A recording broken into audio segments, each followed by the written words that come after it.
Counselling, psychotherapy र psychosocial काउन्सिलिङमा के भिन्नता हुन्छ भन्ने प्रश्न आउन सक्छ।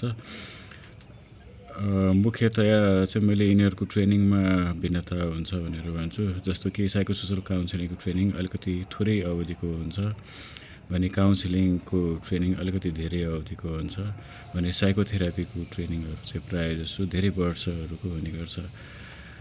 विशेषतः यति नै प्रोफेसनहरूले साइकोथेरापीको स्किल्सहरू प्रयोग गर्ने भए तापनि तात्विक रूपमा उनीहरूले समस्यालाई मनोवैज्ञानिक समस्यालाई कसरी हेर्छन् भन्ने कुराहरूमा पनि भिन्नता हुन्छ।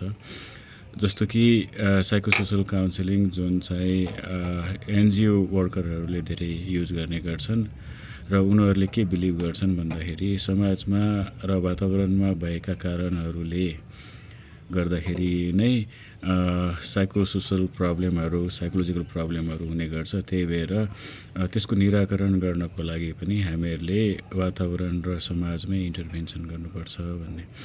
त्यसैगरी काउन्सिलिङले चाहिँ अब दैनिक रूपमा जीवनमा आइपर्ने समस्याहरू प्रब्लम फोकस भएर कसरी समाधान गर्न सकिन्छ भन्ने कुरामा बढी ध्यान दिन्छ भने साइकोथेरापीको ट्रेनिङहरू चाहिँ जुन वर्षौं हुन्छ र जसले चाहिँ बाल्यकालमा हामीहरूले गरेका अनुभवहरू र त्यसको चाहिँ इम्प्याक्ट जीवनमा लामो समयसम्म रहिरहेको छ भन्ने कुराहरूमा बिलिभ गरेर त्यसमा कसरी काम गर्न सकिन्छ भन्ने कुरामा फोकस गर्छ।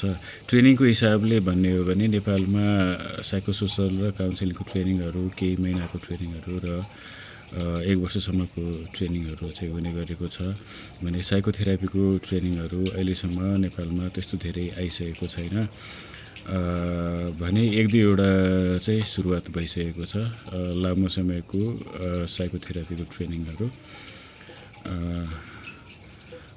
थेरापिस्ट हुनको लागि चाहिँ यसको एउटा मान्यता चाहिँ के हो त भन्दाखेरि व्यक्ति आफैले आफ्नो प्रब्लममा काम नगरिकन ऊ एउटा चाहिँ राम्रो साइकोथेरापिस्ट हुन सक्दैन। साइकोथेरापीको सुरुवात सिग्मन्ड फ्रोइडले गरेको मानिन्छ भने त्यस बेलादेखि नै एकजना साइको एनालिस्ट हुनको लागि ऊ 5 वर्षसम्म आफ्नो प्रब्लमहरूमा काम गरेर साइको एनालाइज्ड भएको हुनुपर्थ्यो अनि बल्ल चाहिँ ऊ एउटा राम्रो साइको एनालिस्ट हुन सक्थ्यो।